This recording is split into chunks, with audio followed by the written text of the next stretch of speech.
Good morning, CCBC. Ayan. It's nice to see you all again today po. Ayan. So last Sunday, we were reminded about our freedom in Christ. That we have been given new identity and are no longer slaves of the flesh. Amen?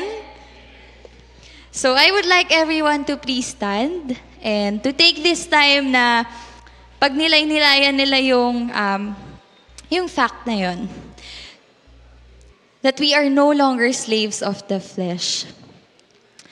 The message last week emphasizes how all of it is grace and grace alone. Pero alam po nating hindi yun natatapos doon. Pero alam po nating still a battle ahead of us. A battle still rages. The questions we ask now are, does the Spirit lead us, or do we still indulge in the flesh, the temptations, or the worldly desires? To whom do we turn to when we're faced with life's adversities? And do we seek God even in the most mundane moments of our lives? As we move into worshiping God today through songs, may we see the need for the Holy Spirit to guide us and be our strength, to seek for its guidance so we can truly come to God in obedience.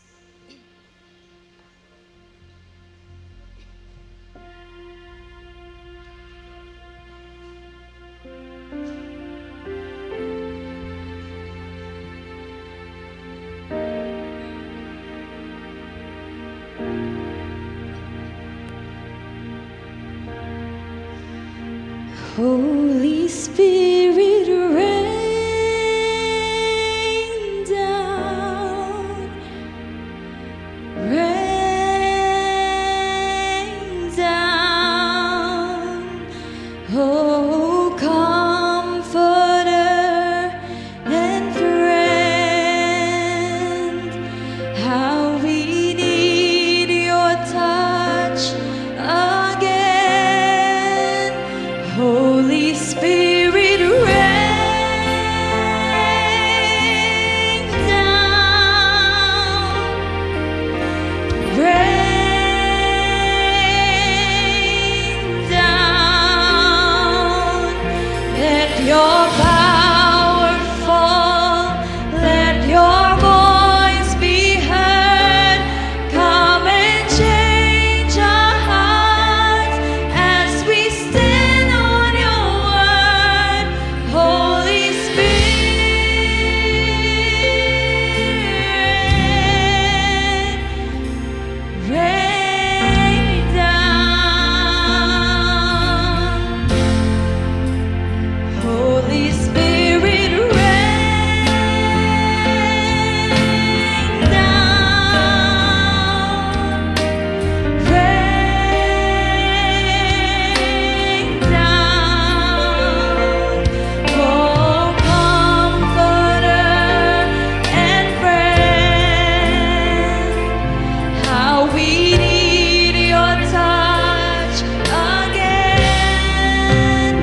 I would like to request everyone to read through Romans 12 verses 1 to 2.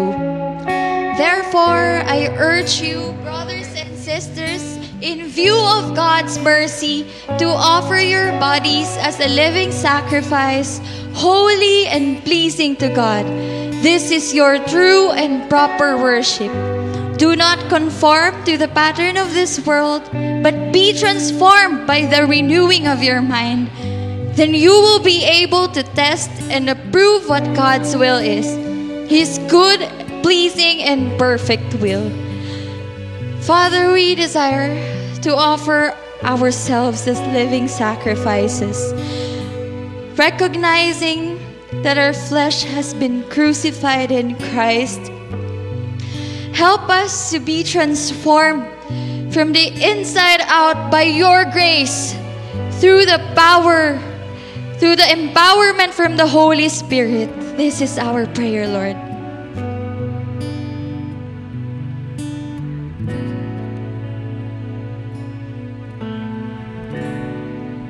Into your hands I commit again, with all I am for you, Lord. You hold my world in the palm of your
We delight in your magnificence, O mighty and merciful God. So church, let us continue to give our praises to God.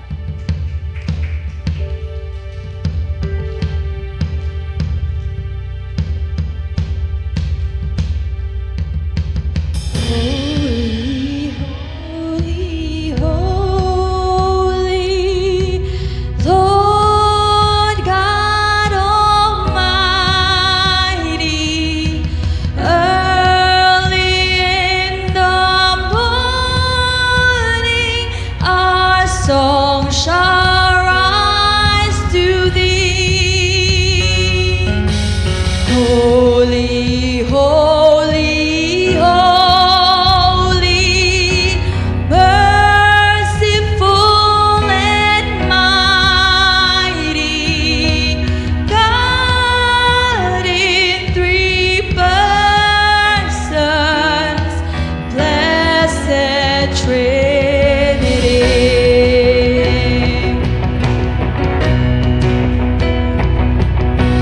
Holy, holy, holy, though the darkness hide thee, though the eye of sinful men thy glory may not see. Holy, thou art holy, there is none beside thee. Perfect in power and love and purity.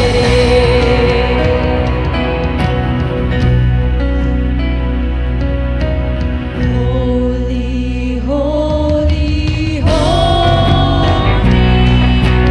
Lord God Almighty. All the earth shall praise thy name in earth and sky and sea. Holy, holy, holy, merciful and mighty, God in three persons, blessed Trinity.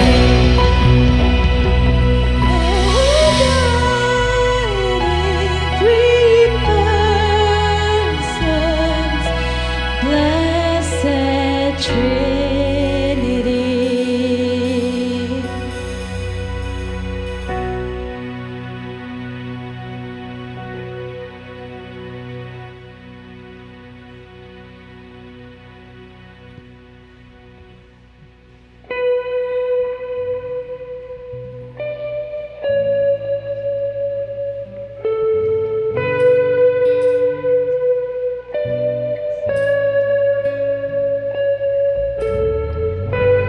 Father everlasting, the all-creating one, God Almighty, through your Holy Spirit, conceiving Christ the Son, Jesus our Savior. I believe in God our Father. I believe in Christ the Son. I believe in the Holy Spirit. Our God is three in one. I believe in the resurrection, that we will rise again. For I believe in the name of Jesus.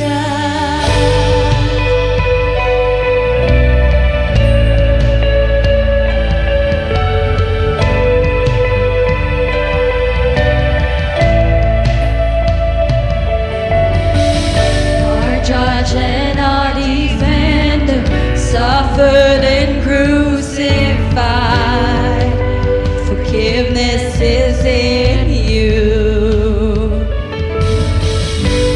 descended into darkness, you rose in glorious light, forever seated high.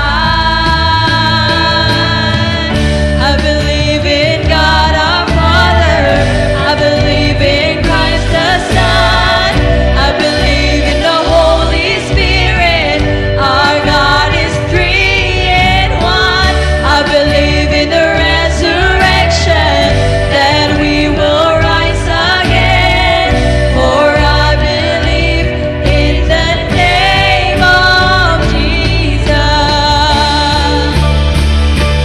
I believe in you. I believe you rose again. I believe that Jesus Christ is Lord.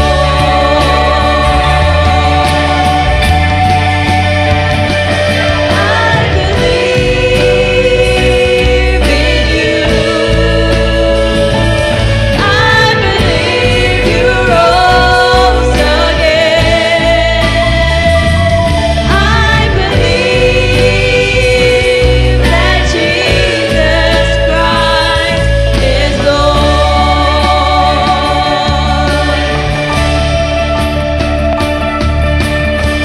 I believe in God our Father, I believe in Christ the Son, I believe in the Holy Spirit, our God is three in one. I believe in the resurrection, that we will rise again, for I believe in the name of Jesus. I believe in God our Father, I believe in Christ the Son, I believe in the Holy Spirit, our God is three in one. I believe in the resurrection, that we will rise again, for I believe in the name of Jesus, for I believe in the name of Jesus, for I believe in the name of Jesus. I believe in life eternal, I believe in the virgin birth, I believe in the saints' communion, and in your holy church. I believe in the resurrection, when Jesus comes again, for I believe in the name of Jesus. We declare and affirm the foundation we have in you, O God, and the freedom set for us in and through Jesus. May you cause us to press on, keeping in step with the Holy Spirit. We pray that we would always choose to abide in you, Lord, and to walk in the Spirit and be joyful bearers of the fruits of the Spirit. Amen and amen.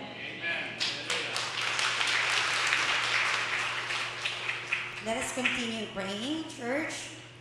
Truly, Father God, we declare that we believe in the name of Jesus, in the life that Jesus has given, so we may have eternal life. We believe that you are the one and only true God. We believe that the Holy Spirit is ever with us, guiding us and journeying with us. For these, we, your church, continue to worship and lift your name, O God. Brothers and sisters, as we take all our seats, I invite you to just quiet your hearts before the Lord.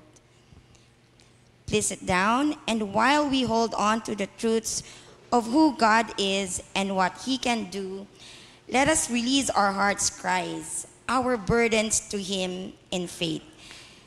Let us take a moment of silence to do that. In our distress, we wait patiently and call upon you, Lord our God.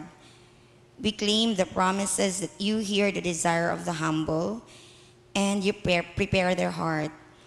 You fulfill, Lord, the desire of those who fear you, and you answer according to your will. Our love goes out to you, our faithful God, and we will call upon you as long as we live. Amen. This morning, church, we want to specifically celebrate and pray for our children and the youth who just graduated from their respective schools. May I request the graduates, whether preschool, grade school, high school, or college, to stand from where you are seated so we may recognize you and pray for you. Meron po ba? Ayan. Yun, no? Wow, ang dami. So why don't we, meron po ba sa grade school? Grade school, high school, college, marami po. Ayan. So, why don't we all express our praises to God for sustaining and rewarding these children?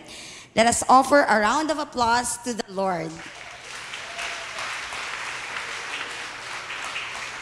Okay. And may I now invite everyone to extend your hand upon these graduates as we pray for them. Heavenly Father, we bow before you today, lifting up these graduates with hearts filled with hope and love. We pray that as they step into this new chapter of life, they will walk in wisdom and grace, guided by your divine light.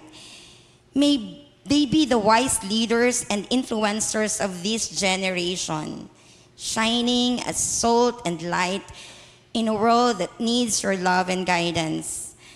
Lord, open their hearts and spirits to your plans and purposes. May they be receptive to your calling and direction, finding fulfillment in serving your will. We ask for your divine protection. Shield them from harm and the snares of evil. Cover them, Lord, with your great peace and security, that they may move forward with confidence in your presence. Above all, we pray that their hearts will be constantly drawn to you, their source of strength and love. May they find their true purpose in a deep and abiding relationship with you. We also come before you with hearts full of gratitude for the graduates who, despite not having the privilege of solid family support, have persevered and achieved their goals. Lord, we thank you for the resilience and determination you've instilled in them. They have faced many challenges that many cannot fathom, yet they have shown unwavering strength and courage. We pray that you continue to be their rock, their refuge, and their strength as they journey forward. Bless them, Lord, with a supportive community of friends and mentors who can stand in the gap for the family they may not have had. Surround them, Lord, with love, encouragement, and guidance as they navigate this new phase of life. In your name, we offer this, acknowledging that you alone are the ultimate source of strength and hope. Thank you, graduates. You may now be seated. But church, let us now uphold in prayer the parents and families of our graduates. May I ask you po to also stand? Even if your children or your son or daughter is not around, but you are a parent or a member of the family, we ask you to stand also, and we will be praying for you. So church, let us pray for them. Dear Heavenly Father, we come before you today with hearts full of gratitude for your unwavering faithfulness. We thank you for these families and parents who have supported these graduates throughout their journey, guiding them with love, care, and encouragement. Lord, we are grateful for the strength and unity that family brings into their lives.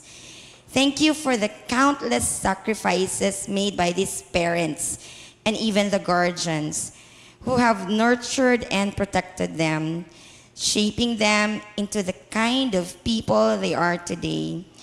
Lord, continue to watch over these families. Provide them with your grace and guidance. Thank you that through them, we will always remember to be grateful for the precious gift called family. Amen and amen. You may now be seated. Thank you. Batiin mo ang katabi mo, sabihin mo, pagpalain ka ng Panginoon. And good morning po sa inyo, sa ating mga online worshipers, those who are joining us through YouTube and Facebook and other digital media. The Lord be with you as He is with us in this fellowship. And thank you very much, worship team, for leading us.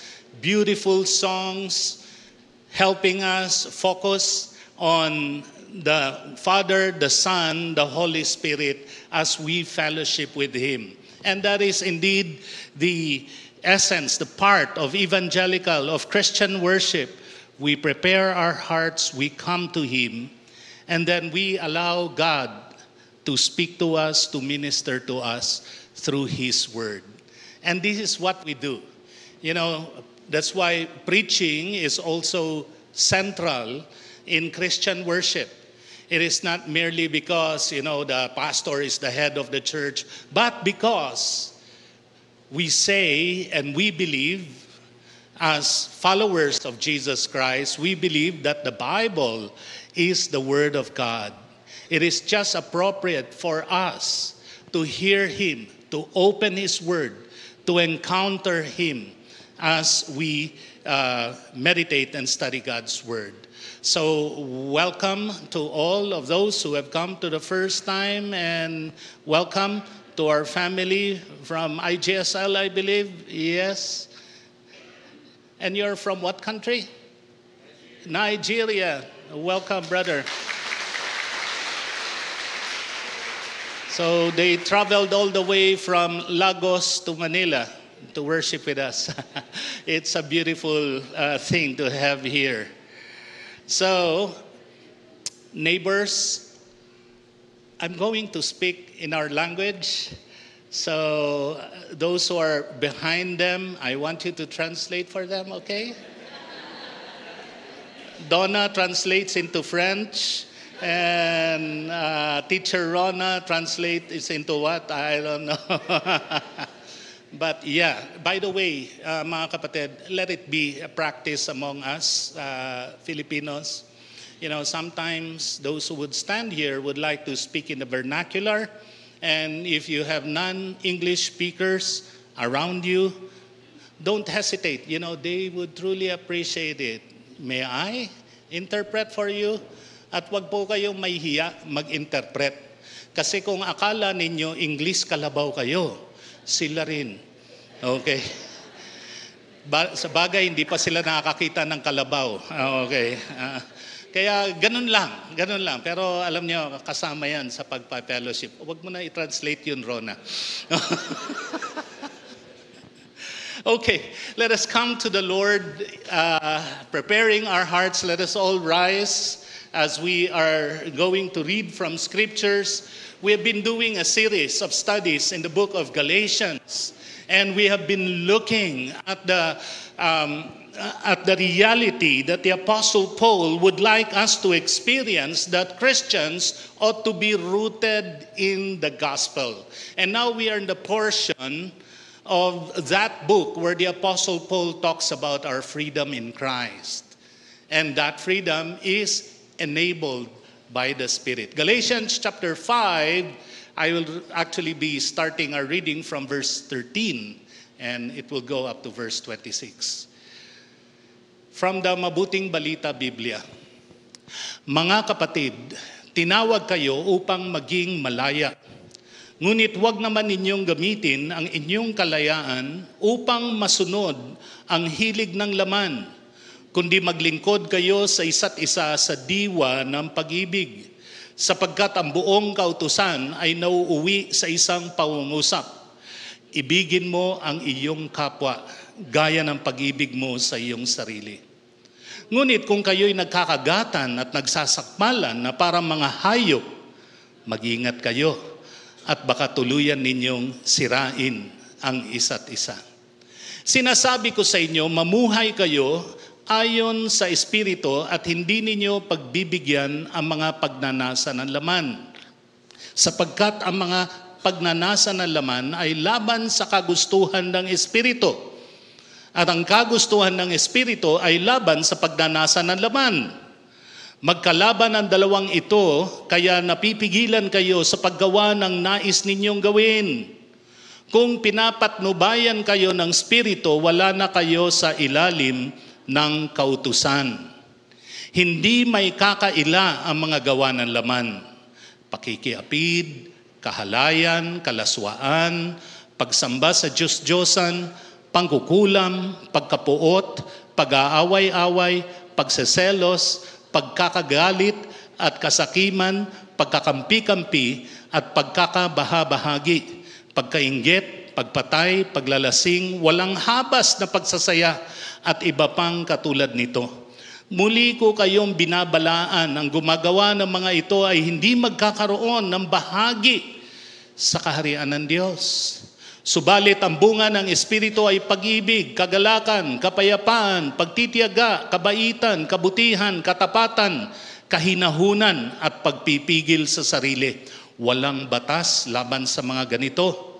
At pinako na sa krus ng mga nakipag-isa kay Kristo Jesus ang kanilang laman. At ang masamang hilig nito, kung binigyan tayo ng buhay ng Espiritu, mamuhay rin tayo sa Espiritu.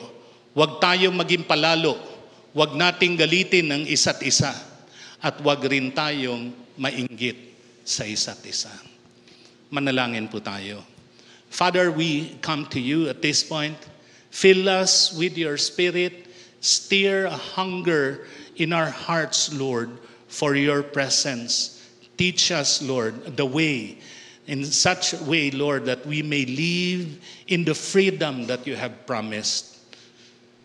At bigyan niyo kami, Panginoon, ng kakayanan na tunay na maganap ito sa pangalan ni Kristo Jesus. Amen. Last Sunday, ang dami nag-enjoy sa preaching ni Pastor J.C. In fact, lalo na doon sa unang kwento niya. And then right after the service, lumabas si Pastor J.C. Ako rin, maaga akong lumabas dahil I need to prepare the classroom where I'm gonna teach. Hindi ko alam kung sino yung kausap niya, but I cannot help but eavesdrop. I heard the question. Tinanong kaagad siya, Pastor, sa inyong mga Baptist, nagtuturo kayo ng once saved, always saved. Paano ba nagkakatotoo ito? And I would assume, the one who was inquiring is very reflective. Sabi niya, kasi yung reality ng Christian life, nagkakasala pa rin tayo. Tumanggap na ako sa Panginoon, na born again na ako, pero I still fall into sin. Paano yan, Pastor? Hindi ba nawawala ang salvation dahil sa kasalanan? At dahil nagkakasala pa tayo, therefore, mawala ang salvation, kailangan na naman tanggapin. Maganda yung sagot ni Pastor J.C. Ang sabi niya, kung ang salvation, listen carefully, kung ang salvation, ang kaligtasan mo, nakadepende sa Diyos, matibay yun. Bakit? Ang Diyos kasi ay makapangyarihan. Gets mo yan? Pero, kung ang kaligtasan mo ay nakadepende sa kakayanan mo, mahina yon. Wala kang katiyakan. That accurately represents the doctrine of eternal security that we teach here at Capital City Baptist Church.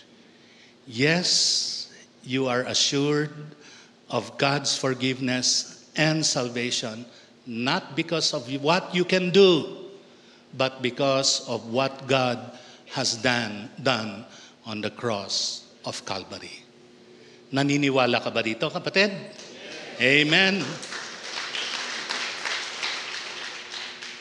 Pero alam niyo mga kapatid, meron rin bahagi ng tanong na yon na kailangan sagutin din po natin. At alam ko po ito'y malalim na katanungan sa bawat isa na tunay na sumusunod sa Panginoong Hesukristo. Ito yung tanong na yon.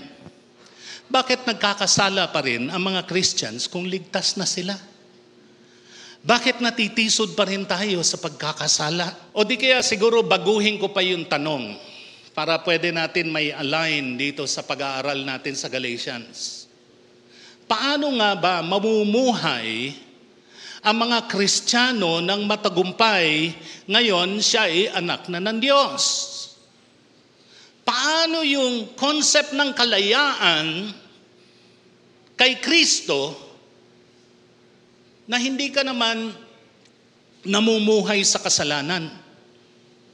Alam po ninyo, ang common na sagot na umiikot doon sa church ng Galatians ay ito, pakinggan ninyo. And I will say, actually drino out lang natin ito, reading between the lines in the book of Galatians. Sabi, malamang ang tumatakbo sa isip sa kanila ay ganito, kaya dapat sundin ang mga kautusan sa batas ng Diyos para masiyahan ng Diyos sa iyo at patuloy kang pagpalain. I'm saved through faith, by grace through faith. And then, in order to live my life and to keep God being pleased with me, I have to comply to the 10 commandments, to every commandment that God has given in the Old Testament. May subtle difference, mga kapatid, doon sa tinuturo ni Paul. And you really have to look into the writings of the Apostle Paul, Galatians chapter 5, Romans 7 and 8, to be able to appreciate what this is. So essentially, the Apostle Paul is asking the question, how do we live our lives in freedom in Christ? Paano po tayo mamumuhay ng may kalayaan kay Kristo? Ayon sa Galatians chapter 1 verse 5, sabi doon, malaya na tayo dahil pinalaya na tayo kay Kristo. Yun yung assumption niya, and he is starting with that reality. Malaya ka na, kapatid. Malaya ka na, kapatid. Huwag kang mamuhay na parang alipin. Sa totoo lang, sa Thailand, kung kayo po'y nakapamasyal na doon at naging turista na kayo doon, marami kayo makikitang ganito. Are there elephants in Lagos? Not so much? Not so much. Okay. But in Thailand, there's still a lot of elephants around there. Not so much in Bangkok, but in the other cities. So, makakita ka, it's a common. So, makakita that is tied on a piece of rope, that is tied on a stake. Merong nakatali at nakatulos sa lupa. At marami sa mga turistang katulad ko, kapag ka nakakakita ng ganyan, ay nagtataka at napapatanong, paanong hindi nakakaalpas ang malahiganteng hayop sa isang relatively na manipis na tali at maliit na kahoy na nakatusok sa lupa? Alam niyo ba, yung parang manok, ganun lang, pero hindi na umaalpas. Minsan talaga hindi ko na matiis, nagtanong na ako doon sa elephant trainer. And then, napansin ko, mukhang common question na talaga itong tinatanong sa kanila. Sabi niya, alam niyo, nung makita ko ang elepanteng ito, sanggol pa, napakaliit pa niyan. Tinali na namin sa ganyang kaliit na tali, yung tali na ganyan mismo, na kung saan siya nakatali. At itinatali rin namin sa isang tulos, sa isang stake na nakatusok sa lupa. Sa kaliitan niya, aalpas at aalpas siya. Pero dahil hindi pa siya malakas, hindi niya kaya itong gawin. Kahit ilang beses niyang subukan, hanggang kinaklakhan niya na sa kanyang kaisipan, hindi ko kayang alpasan ang tali at ang tulos na nasa paa ko. Ganyan na ang kanyang kaisipan hanggang sa kanya siya'y lumaki. Na kapag ka ang elepante na yan ay tinalian ko na maliit na tali na yan at itinusok ko lang sa lupa, hindi na aalis ang elepante na yan. Bakit? Nakakulong na siya sa kanyang isipan. Alam niyo, mga kapatid, ganyan din ang paglalarawan ng mga Kristiyano na tila bihag pa rin ng batas ng Diyos. Malaya na sila. Pero kung namumuhay sila, para silang mga alipin. Kaya alam niyo mga kapatid, marami sa mga non-believers na nandun sa mundo, ayaw nila maging Christian. Alam niyo kung bakit? I don't want to enter a life of do's and don'ts. Yan lang ang nakikita ko sa inyo. Bawal ito, bawal yan. Huwag mong gawin yan. Sunday, dapat nandun ka. Yung pera, pakikialaman pa. Sunday, dapat nandun ka. Yung tayo. And that is the impression that other people would have about the Christian life.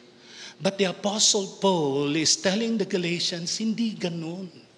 Hindi ganun ang Christian life. Sabihin mo sa katabi mo, hindi ganun kapatid. Hangad ni Paul sa mga taga-Galatians, sa lahat ng taga-sunod ni Kristo, na sila ay mamuhay sa totoong kalayaan kay Kristo.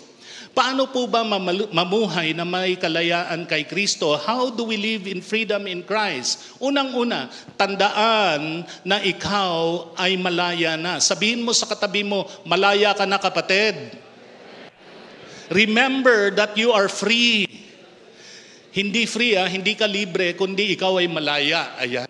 Sabi nga dito sa verse 13, mga kapatid, tinawag kayo upang maging malaya. You are called for freedom. Ano yung tinuturo sa atin dito? Unang-una, ito'y tumutungo tungkol sa kalayaan mula sa kaparusahan. You are free from judgment dahil sa iyong pagkakasala. Ang sabi nga doon sa Romans chapter 8 verse 1, kaya nga walang kahatulang parusa sa mga taong nakipag-isa na kay Kristo Jesus. There is no more condemnation for those who are in Christ Jesus. You are free from that condemnation.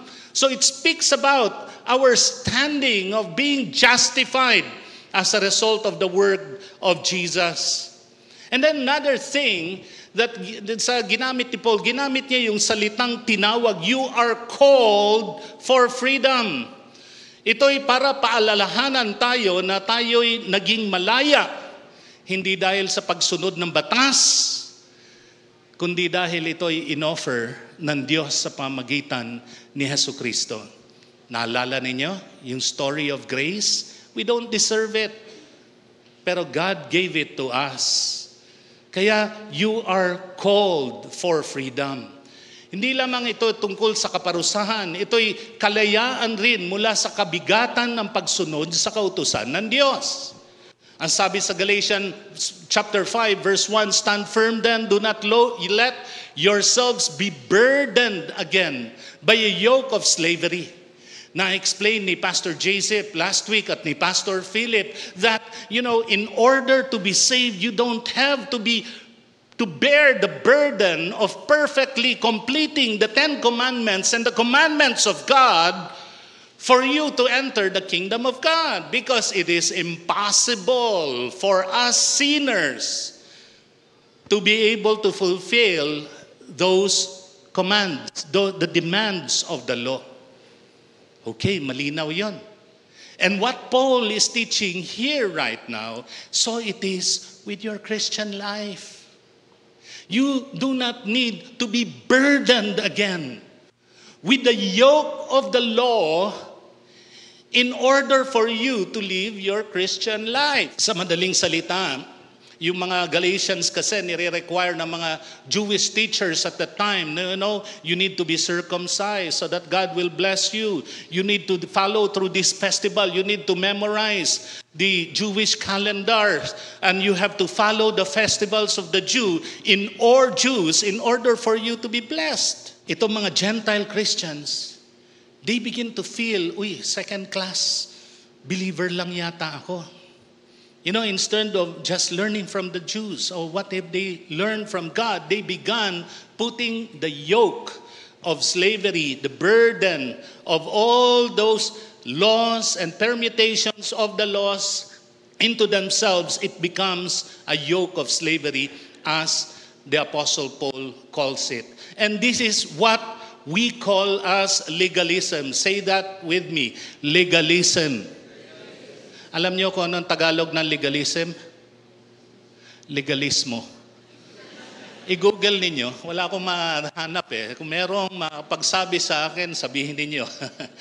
Ano ba yung legalism? Ito yung kailangan sundin mo ito. Kailangan sundin mo yan para hindi ka maparusahan, para ikaw ay pagpalain. Yun yung legalism. Kaya sinasabi ng mga false teachers sa Galatians, ligtas lang kayo sa parusa, pero sumunod kayo sa utos ng Diyos para i-bless kayo ni God. Ganon yung prinsipyo. Hindi ba tama yun, Pastor? More or less, pero there's something else that we need to understand about our standing before God. Malaya na tayo sa bigat ng pagsunod sa utos ng Diyos. Sa katunayan, ito na naman yung isang definition ng kalayaan. Binigyan na tayo ng kalayaan at kagalakan na mamuhay ng may kaganapan sa buhay. We are given freedom to live and to pursue and to enjoy the fullness of being a human being. Tingnan ninyo, nung nilikha ng Diyos si Adan, look at the story of creation. He wanted Adam to enjoy life. It is good, it is good, it is very good, it is not good. Yun yung mga evaluation ni God. Can Adam live his life to the fullest? And when Jesus came, He said, I came that you may have life and that you might have it to the fullest. He's not only talking about life after death. He's talking about the experience of life here on earth. Even it may not be perfect, but He wants us to experience that fullness as well. So, kaya sinulat ni Paul ito. Kaya naman wag ninyong gamitin ang inyong kalayaan para masunod ang hilig ng laman, kundi maglingkod kayo sa isa't isa sa diwa ng pag-ibig. Maraming maling akala tungkol sa ngunit wag ninyong gamitin. Sabi na nga, Pastor loss na naman yan. Huwag, bawal. Yan ang Christian life. No, that's not what the Paul is meaning here. Malaya nga ba tayo kung meron ng pinagbabawal? Maunawaan natin ito sa pangalawang abiso para sa malayang pamumuhay. Kung kanina may legalism, yun yung one extreme. The other extreme is what we call licentious living. Yung licentious living, parang namumuhay ka naman na parang wala naman direksyon, bara-barang pamumuhay. Kaya yung pangalawang abiso ni Paul ay ito, tanggihan mo ang mahalay na pamumuhay. Refuse licentious living. The first one, remember that you are called to freedom, but you refuse licentious living. Hindi ito kautusan. Kung papansinin ninyo, itong Galatians 5:13, for you were called to freedom, brethren, but it is only do not turn your freedom into an opportunity for the flesh, but through love, serve one another. Hindi ito kautusan, mga kapatid. Ito po'y isang kalagayan o katayuan. It is not an imperative, but rather a declaration of how it is. Napakahirap pong yung mga translators i-express kung ano yung gustong i-express ni Apostle Paul from the Greek, and by preserving sana yung the way how it is written in the Greek, but it would always turn out na parang utos. Pero allow me to translate it for you. I'm not saying I'm a good translator, but trying to draw it out. At paano ba ginawa ni Paul Ano ba yung sinasabi niya? Ito po yung translation na ginawa ko sa inyo. Para sa kalayaan ang pagkatawag sa inyo mga kapatid at hindi para sa kahalayan ng laman. So, ikaw ay tinawag na maging malaya hindi para sa kahalayan ng laman, kundi para sa kalayaan. So, hindi tayo nilikha at niligtas para sa mahalay na buhay. Hindi yun yung design ng Diyos sa atin. Kamakailan, meron akong freedom. I have this freedom to play this guitar. Okay. Dahil malaya na ako para tugtugin ang gitarang ito. Therefore, pwede kong gawin yung gusto kong gawin dahil malaya ako. I could decide to play the guitar this way. Naririnig niyo ba yung tugtog ko? Wala. Anong pumapasok sa isip niyo? Anong nangyayari kay Pastor George? Pagka mga musikero natin, tumugtog ng ganyan, madidistract na kayo sa mga nangyayari sa kanila. Hindi kaya, pwede akong mag-perform sa inyo. Dahil ang ganda nito, pwede sa balikat, pwede kong gawin sakitan ng taho at magtinda ako ng taho using this guitar. 50,000 na gitara, pagtinda lang ng taho. Or, dahil malaya ako, yung mga strings, maninipis, ang gaganda, dikit-dikit, pwede kong gawin sampayan ng underwear ko. Meron naman kayo nakita gitarista, ginawang sampayan. Ang ganyan, no, hindi gagawin ng gitara na ito. Bakit? Kahit mahirap yung tao, they know guitars are not designed that way. Isa pa tungkol sa mga gitara, a musician can only experience freedom in playing an instrument by following certain designs din sa music. Essentially, they have to follow yung tinatawag na pentatonic scale. They won't play ng anything. Ingay yun, di ba? Alam mo kung saan yung daliri mo. Alam mo kung saan yung bilang mo. Alam mo kung ano yung tempo mo. Alam mo kung ano yung volume mo. Alam mo kung ano yung nota mo. You follow those rules and then you will experience freedom as a musician. Ganon din mga kapatid. Nakakita na kayo ng mga artist katulad ni Picasso. Kilala niyo si Picasso? Yung isang piyesa niya, $150 million ang presyo nun. Anyway, kung napag-aralan ninyo yung direksyon ng buhay niya, siya yung tipong, ang painting ng babae, a beautiful woman, yung mata nandun, yung isang mata nandito, mukhang bato, mukhang kahoy, yung ba, iba-iba.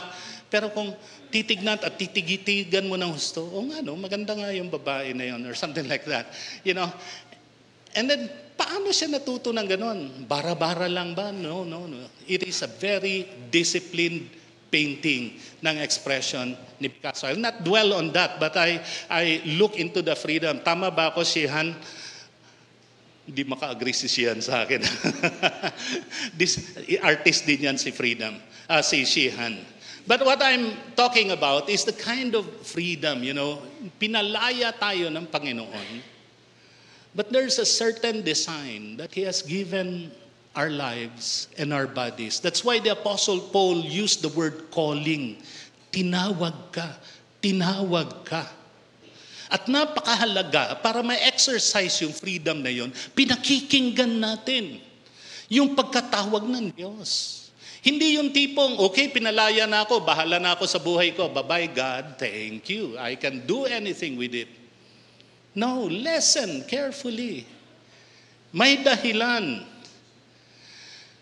Tinukoy rin ni Paul kung ano yung problema. Bakit kahit may freedom, it seems that we fall into slavery. We fall into problems. You know why? It is because of this. Ang tawag sa Tagalog, pagnanasa ng laman. Or in the other translation, katulad ng NIV, calls it sinful nature. Sa NASB would be flesh, or the King James Version, that is the flesh. And you may ask, Pastor, ano ba yung sinful nature? What is that flesh? Eto ba yun? Katawan ba? Would that mean to say, this body is evil? No. Before you go into that conclusion, it is not referring to this body. The Lord created that. Yung katawan mo, ayaw mo, binigay ng Diyos sa iyo yan. Mahalin mo yan. It's a gift from God. Your health, your ability, your face, your looks at this point, that is a gift from God. It is not sin. So ano yung sinful nature? Well, ang sinful nature, ito yung nasa loob natin, na sinira at winasak at binago ng kasalanan. And as a result, ang lakas ng tendency natin to commit sin. Nagets ninyo yun? Let me show you a chart para I'll try to explain it to you. You know, when the Lord created us, sabi niya, it was very good. Yan yung pagkalikha ng Diyos sa atin. In other words, when He created us, nilikha niya tayo na may appetite, na may physical wants and desires and needs. And then He created us to be able to connect in relationships. Sabi nga ni God, it is not good for Adam to live alone. You know, he must be a social being. And then we were created with emotions. We were created with aspirations. Those are some of the things that make us completely human. Kaya tayo iba sa hayop eh. And ano itong mga ito? Part ng creation natin, maski kay Adam, naniniwala ba kayo si Adam hindi nagugutom? Nagugutom po siya. Paano siya kakain? At paano niya malalaman kailan siya hindi ba siya nauuhaw? Nauuhaw din po. That's part of being human. And kasama rin yung pain, kasama rin yung weariness, pagkapagod, at saka yung sexual drive. You know, if you read through Genesis, you will be able to discover these things. And then also for relationship, we are created to be able to relate with God, with other people, with creation. We are created with emotions, happy, sad, anger, fear, with aspiration, dreams, hopes, ambitions, prosperity, growth, creativity. Those are beautiful things that God gave us. Pero anong ginawa ng kasalanan? When sin entered into this world, entered into our being, it distorted a lot of this within us. So, let me give you an example. Yung hunger naging gluttony. Busog na, gusto pang kumain. Yung mga tipong ganun. O di kaya, yung thirst naging drunkenness. Yung cold warmth, yung pain, gusto, pagka mas may pain, may pleasure. Nandun na yung self-mutilation. Nako, para lang makatuloy ako sa buhay. Nandun na rin yung mga addictions. And lust. The sexual drive, you know, it becomes lust. And so many other things that were distorted at nasira ng kasalanan. You know, security, acceptance, respect, that's fine. Pero naging selfishness, narcissism, rudeness, self-centeredness, jealousy, racism, betrayal, envy, hypocrisy. Saan nanggagaling yan? Doon sa loob. It's something that has been distorted in us because of the impact of sin. Carousing, depression, rage, bitterness, phobia. Alam niyo, we live in a society that is so permissive today that, you know, it is okay, yes, to be like that. Yes, you have to accept it. Okay, it is all right. That's what society is saying to us, that you will have special attraction for the same gender. Let me give you an example. Or another example, our society is saying it's okay to be macho. Yung macho ay may asawa ka, but you have a strong sexual drive, And it is okay, sige, you find other women. In fact, I've been hearing some other mother-in-laws advising their daughter-in-laws saying, ano ka ba? You're so naive. Ganyan talaga ang mga lalaki. Tama ba, mga lalaki? Oh, kaya naghahanap na iba. Hayaan mo na siya. Nakikita nyo, naririnig nyo yung advice na yon. Okay. What we are saying, yes, oo nga, nangyayari nga yon. We also have to recognize na ito ay impact ng kasalanan. Ito yung sinful nature natin. Yes, society may tolerate that, but it cannot stand before a holy God. Hindi pwede tumindig ang isang tao na ganun sa harapan ng banal na Diyos. Nakuha po natin yon?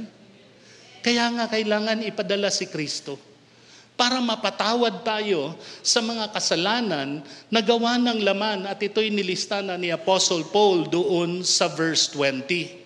At sabi rin ni Paul na kung ito yung pamamaraan ng pamumuhay ng isang tao, hindi totoo ang faith niya. Sabi niya, muli ko kayong binabalaan, ang gumagawa ng mga ito ay hindi magkakaroon ng bahagi sa kaharian ng Diyos. Kung yan yung tatak ng buhay ninyo, hindi kayo kasama sa paghahari ng Diyos kasi hindi pwedeng ipaghalo yung ganyang buhay sa harapan ng banal na Diyos. At sabi rin ito sa isang bahagi ng New Testament, mga kapatid, ano ang pakinabang kung sabihin ng isang tao na siya'y may mananampalataya kung hindi naman niya ito pinatutunayan sa gawa? May liligtas ba siya ng ganitong uri ng pananampalataya? Patay ang pananampalatayang walang kalakip na gawa. Ibig sabihin, hindi pa nagkakaroon ng impact doon sa sinful nature niya. Itinuturo ng New Testament na ang tanda ng tunay na ligtas ay nakikita sa mga ginagawa niya. Kaya ang sinabi ng isa na born again siya, pero ang buhay niya ay namarkahan ng mga gawa ng pita ng laman, baka hindi totoo ang salvation niya. Mag-ingat po tayo. Sabi ni Paul, na wag natin pagbigyan ang pagnanasa ng laman. Ngayon, tatanungin ninyo ako, Pastor, paano ngayon yun? Real ito eh. Nararamdaman ko ito. Paano ito? Marahil, nararanasan mo rin yung mga pagnanasang ito. Hindi ba? Hindi totoo ang salvation ko? Kilala ninyo si Anthony Roquel? Yung iba, oo, yung hindi. Kilala ninyo si Tonet Macho? Kilala ng mga 40 and above. Sorry po. Komedyante po siya. I have to explain the background. Excuse lang. Mga kabataan, komedyante po siya. Merong non-TV program ang tawag School Bukol. Ayan. Siya si Tonet Macho. Yung role niya doon, gay siya doon. At sa tunay na buhay, gay din siya. Pero na-born again po siya. And many years ago, mga 90s pa, narinig ko na yung story niya. Binalikan ko yung mga videos, even the latest na mga stories niya. Ganun pa rin yung sinasabi niya. Many times people would ask him, Tonet, ngayon, hindi na pala Tonet, Anthony, kanya, ngayon ikaw ay born again na. Nararanasan mo pa rin ba na ma-attract sa kapwa mo kasarian? Tapos sabi niya, ganito lagi, nung early Christian life ko, ang prayer ko, Lord, tanggalin niyo na to, tanggalin niyo na yung pagnanasa ko, and then you will ask for the grace, tulong ng God, Lord, tanggalin niyo. Pagising sa umaga, isipin niya, tanggal na kaya? Titingin siya sa labas, uy, may gwapo. Hindi pa rin. And sabi niya, for days and years, sabi niya, ngayon, narinig ko yung isang video, 2017. Sabi niya, pag nakakita ko ng gwapo, okay, gwapo siya, attracted ako sa kanya. But do I have to sin? No. I do not have to follow the desire of the flesh.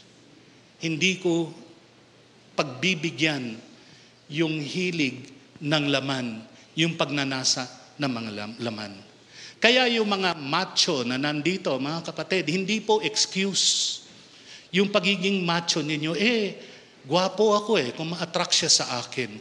Hindi excuse yun na tayo'y maging unfaithful sa ating wife. Kung minsan bubulungan ako ng mga kapatid, Pastor, may pangangailangan rin naman ako. Siguro patatawarin ako ng Lord. Alam mo na palang kasalanan Huwag mo nang pagbigyan yung pagnanasa ng laman. Nagets mo yun? Sinabi ni Lord yun Huwag ninyong gamitin ang inyong kalayaan para masunod ang hilig ng laman. Pero paano, Pastor? Paano, Pastor? Sa totoo lang, for you to be comforted about that, hindi ka nag-iisa. Nararanasan din ng pastor ninyo ito. Nararanasan din ni Apostle Paul yun. Para hindi na umaba yung sermon, homework, basahin ninyo yung Romans chapter 7 and Romans chapter 8. Isulat ninyo yun na andun yung struggle ni Apostle Paul about that matter. You know, it is like something that is raging within him. Tapos ang katanungan niya, paano ko makakalaya sa buhay na makasalanan na ito? Sino ang magliligtas sa akin mula sa katawang ito na nagdadala sa akin ng kamatayan? Verse 25 ng Romans 7, ang sabi niya, wala nang iba kundi ang Diyos sa pamagitan ni Jesucristo na ating Panginoon. Salamat sa Kanya. At kung pakikinggan ninyo yung testimony ni Anthony Roquel, it is just that. It is daily winning over the struggle, hourly winning over the struggle with the grace and with the help of God. Kaya naalala ninyo, yung preaching ni Pastor Philip, yung Christian life is that we live from faith to faith, to faith, to faith.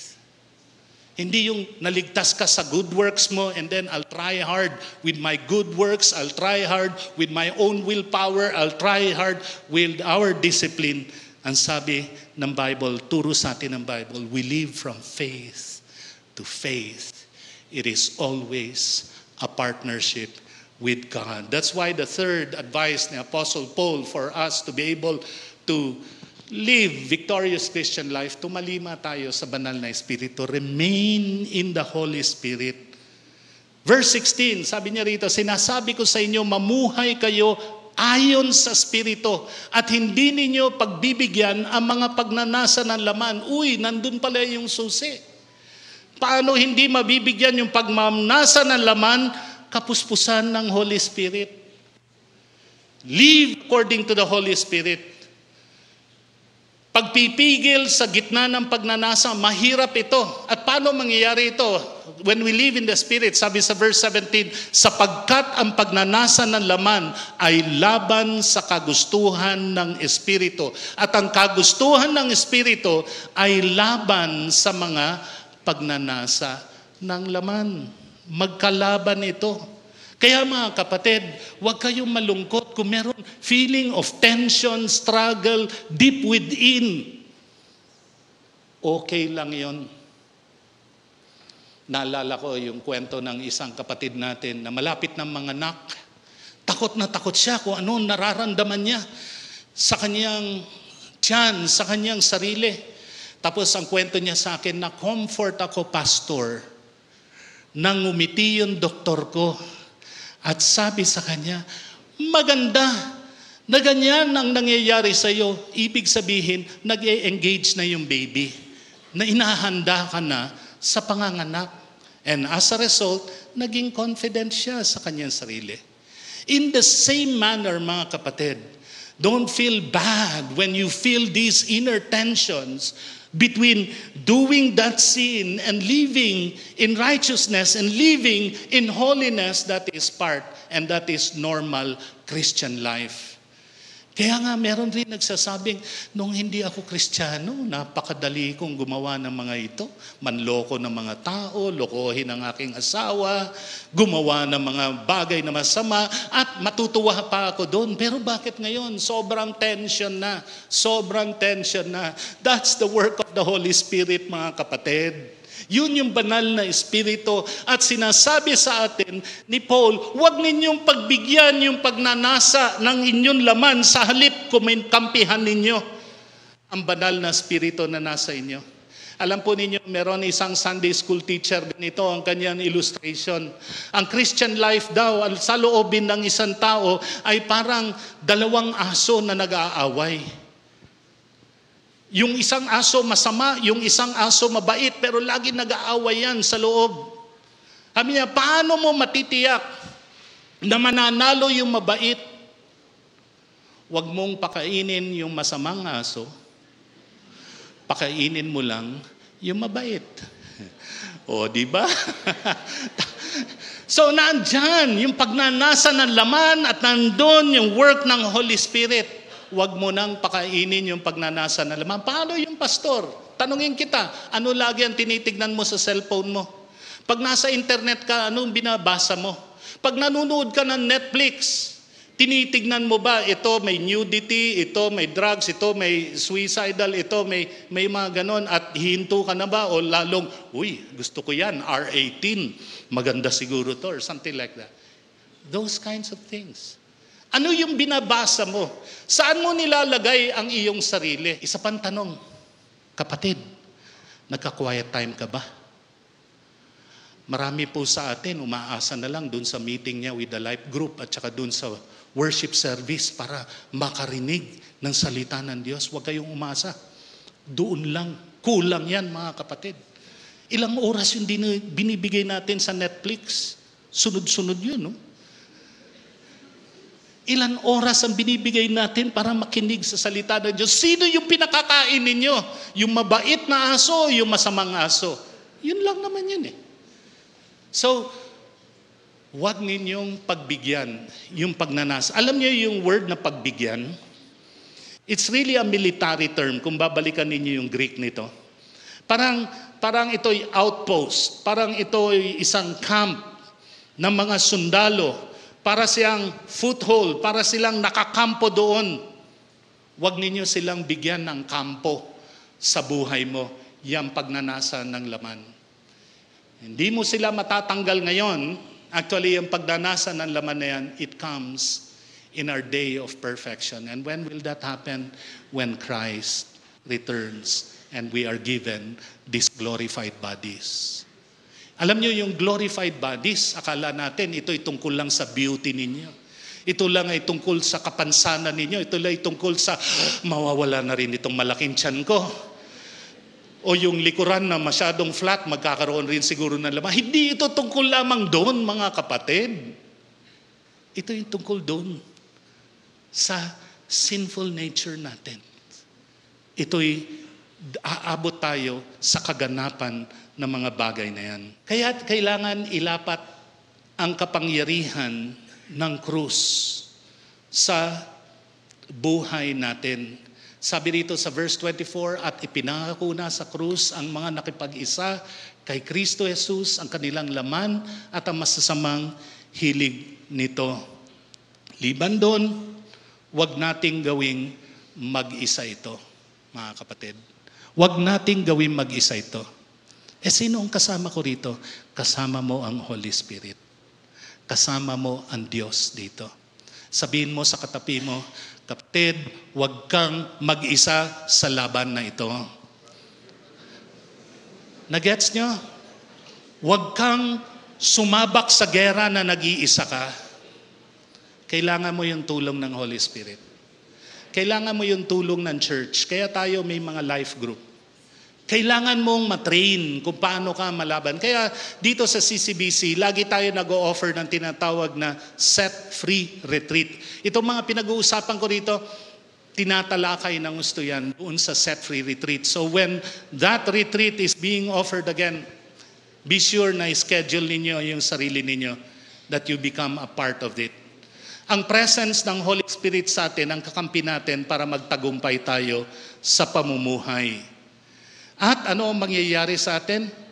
Kapag nandyan ang Holy Spirit, magbubunga ito ng pag-ibig, kagalakan, kapayapaan, pagtitiyaga, kabaitan, kabutihan, katapatan, kainaunan, pagpipigil sa sarili. Tingnan ninyo yung sabi ni Paul dito. Walang batas laban sa mga ganito. So hindi mo pinepuwersa yung sarili mo na sundin yung batas.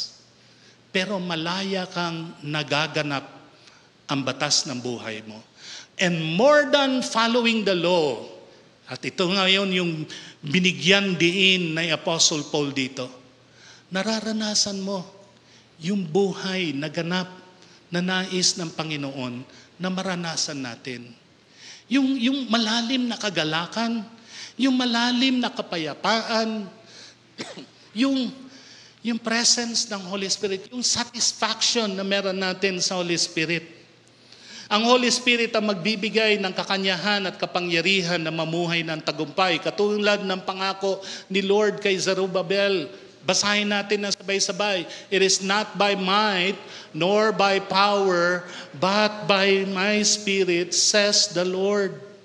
Sa Romans chapter 8 verse 26, the Holy Spirit helps us in our weakness. Yun yung sinasabi doon. Kung nahihina ka, tutulungan ka ng Holy Spirit. Kaya patuloy ang hamon sa atin na mamuhay tayo ayon sa Espiritu. Keep in step with the Spirit.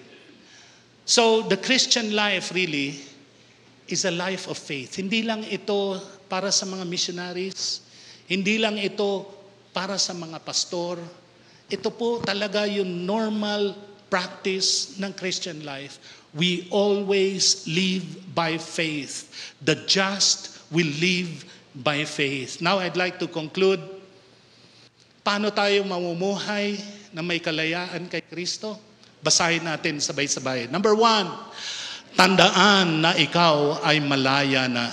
Number 2, tanggihan ang malahalay na pamumuhay. At number 3, tumalima sa banal na Espiritu. Remember that you're free, refuse licentious living, remain in the Holy Spirit. Nais kong tawagin ang ating worship team and they are going to lead us in prayer. And as they sing our final song, I want you to come to the Lord in prayer. Perhaps God has spoken to you and you need to repent. Make a prayer of repentance. Hilingin natin yung kapuspusan ng Holy Spirit habang humaawit sa atin ang music team natin. Another thing, if you need help, you need more prayers, our pastors and our elders are willing to join you in praying. Lapitan nyo lang kami. Si Pastor Joseph, Pastor Bot, ako, andyan din si Brother Willie, and many others who are willing to go beside you. Let's come to the Lord in prayer. In the darkness we were waiting, without hope, without light. Till from heaven you came running, there is mercy in your eyes. To fulfill the law and prophets, to a virgin gave the word. From a throne of endless glory, to a cradle in the dirt.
now, we thank the Lord dahil po patuloy po ang CCBC ay tumutupad sa commission na ito ng ating Panginoon to make disciples and to baptize. And at this point of time, meron po tayong 2 kabataan na nais magpahayag ng kanilang pagsunod sa Panginoon o ng kanilang pananampalataya at ng kanilang pagsunod sa Panginoon sa tubig ng bautismo. Narito po, nais ko pong tawagin. Unang-una po ay si Mary Joy Magnifico. Ako po si Mary Joy Magnifico. Tinanggap ko po ang Panginoon noong March 11, 2023. Praise the Lord. Joy, ikaw ba ay naririto upang kusang loob na ipahayag ang iyong pananampalataya at pagsunod kay Jesus? Opo. Salamat. Narito ka rin ba upang ipahayag ang iyong hangarin na maging kabahagi ng CCBC? Yes po. Purihin ang Panginoon. Joy, sa oras ni ito, ayon sa iyong kapahayagan, Joy, aming binabautismahan ka sa pangalan ng Ama, ng Anak, at ng Banal na Espiritu. Amen. Praise the Lord. Purihin ang Panginoon. God bless you. Joy. To follow Jesus, no turning back, no turning back. Tawagin ko rin po yung pangalawa, si Verna Aganan. Po si Verna Aganan, tinanggap ko po si Lord noong July 31, 2022. Praise the Lord. Verna, ikaw ba ay naririto upang kusang loob na ipahayag ang iyong pananampalataya at ang iyong pagsunod kay Jesus sa pamagitan ng bautismo? Opo. Naririto ka rin ba upang ipahayag sa kongregasyon na ito that you are willing, na ikaw ay handang makibahagi sa paglilingkod sa Panginoon? Yes po. Amen. Dahil sa iyong kapahayagan, Verna, ikaw ay aming binabautismuhan sa pangalan ng Ama, ng Anak, at ng Banal na Espiritu. Amen. I have decided to follow Jesus, no turning back, no turning back. Tayo po'y manalangin. Diyos naming Ama, kami po ay nagagalak, nagpupuri at nagpapasalamat dahil sa pagkilos nyo sa buhay ni Joy at sa buhay ni Verna. Ito ay malinaw na kapahayagan ng kanila pong pagtanggap at pagsunod sa inyo. Gabayan nyo po ang kanilang buhay na maging ma-experience nila yung kagalakan, yung katiyakan ng kanila pong kaligtasan. At patuloy niyo po silang gabayan sa kanilang pagsunod sa paglakad sa inyo at maging mabunga ang kanilang buhay. Maraming salamat sa pagkakataon na hinayaan niyo kaming ma-witness ang inyong katapatan sa pangalan ni Jesus. Amen. Amen. Praise the Lord. Amen. Palakpan po natin, Panginoon.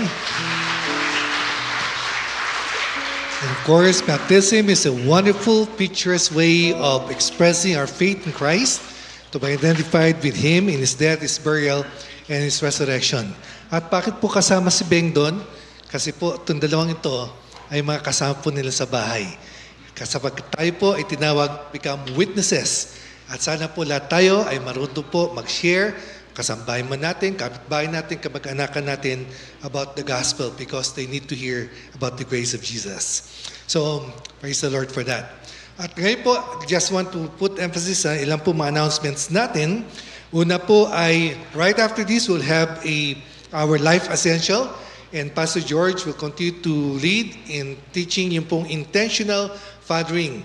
So we would like to encourage all the men, whether you're a father now, going to be a father, and you plan to be a father later on, kayo po ay very much invited to join at ito po dun sa ating annex. Okay? And then, of course, calling all the young people, next week po, you will be having your open small group this coming September 23. So please take note of that. And one very important thing, kasama po dyan sa message na narinig natin, is yung meron po tayong No Apology Seminar that's going to be done on Sundays in the whole of October. This is something to do with, especially sa young people, pero open din po para sa atin lahat what it means to live in a life of purity before the Lord. So sana po, these are open opportunities for us to serve the Lord, to learn and to grow in their walk with the Lord, and I hope that everyone will become part of it. And of course, again, we would like to thank you for the support that you give to the ministry of the church in prayer, in love, in support to the giving of tithes and offerings. And it's our prayer that the Lord will continue to bless you as you continue to be a partner in the ministry of the Lord Jesus Christ. Okay. Now, do we have any guests, first-time guests that we have here this morning? First time po nyo to be here at Capital City? Meron po ba tayong first-time guest na nandito? There you are. Okay. We have them join us. Last week they were here also, no? But we were not able to welcome them. These are students from the International Graduate School of Leadership, IGSL, and so we welcome you. They're from Nigeria, I believe, right? Nigeria. Welcome to CCBC. All right. Anyone else? Anyone else? Okay? Wala na po. Okay, so let's all stand and let's come before the Lord in prayer. Thank God for His grace upon us. Let's pray. Our Lord Jesus Christ, we come before you, thanking you, Lord, for such a wonderful grace that you've shown to us, Lord, in the cross of Calvary. And today, Lord, because of what you have done, we can live our lives freely upon your grace, so that we live our lives, Lord, in the fullness of your Spirit. So we pray, dear Father, for each and every one of us. I know many of us, Lord, are struggling with sin and the sinful desires in our lives. But thank you, Lord, that because we know that we are in you, in your hands, we know, Lord, that we can be victorious by your grace. Help us, Lord, to strengthen each other. Help us, Lord, to inspire each other. Help us, Lord, to just commit ourselves and anchor ourselves to you always, so that we will live our lives, Lord, feeding our spirit with your word, in prayer, in fellowship, and instruction from your word. So be with us, Lord, even as we go in our different ways today. We pray, Lord, that we'll be able to attend our life essentials. At the same time, Lord, during this week, in our small group fellowships, and whatever ministries that we have, Lord, we pray that you'll be with us. In our work, in our home, may your name be glorified in our midst. Now, please receive the blessing. Raise your hand. The Lord bless you and keep you. The Lord make his face to shine upon you and be gracious to you. The Lord lift up his countenance upon you and grant you his peace, now and always. Amen and amen.